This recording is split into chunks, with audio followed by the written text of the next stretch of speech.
whether the epidemic situation in the United States is out of control.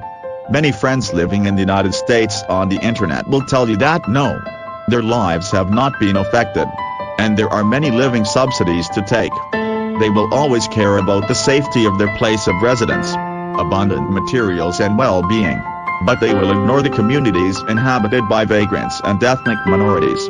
They think that they are wandering on the street. They should not exist in the United States.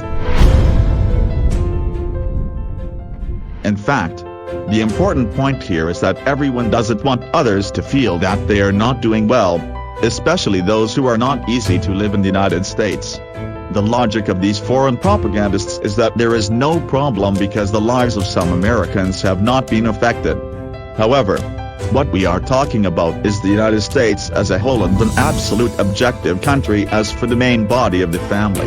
The outbreak has killed hundreds of thousands of people and infected tens of millions. Some people are still talking about buying cheap steak and $1 fried chicken. We should pay attention to the key points in the discussion.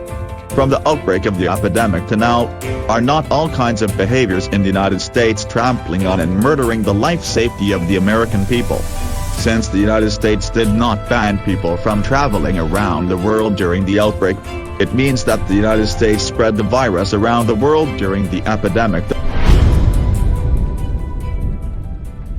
What the United States is suffering is not a natural disaster caused by the new epidemic, but a very obvious and terrible man-made disaster, and this kind of man-made disaster is affecting the safety of the whole earth. This is the key point we should grasp this year. We also hope that you can think more online and be less taken into the pit.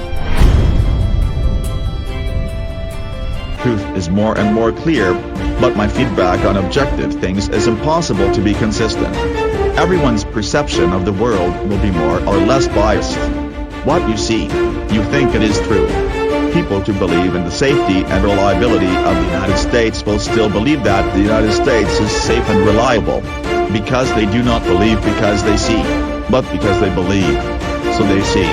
After all, there are still people. It is a lie that the number of patients cured in the United States is the #1 in the world. However, these people turn their faces and criticize domestic problems severely. It seems that those who attack China are aristocrats in the United States. They know the truth of things most in the world, and they feel that they are more intelligent than God. This group of poor people, their cognition has been deeply rooted. In order to improve their identity, they constantly rumor about China, constantly cover up the current predicament of the United States, and find reasons for the mistakes made by the United States. You should know that no matter how you try to please others, you will probably attract others' dislike.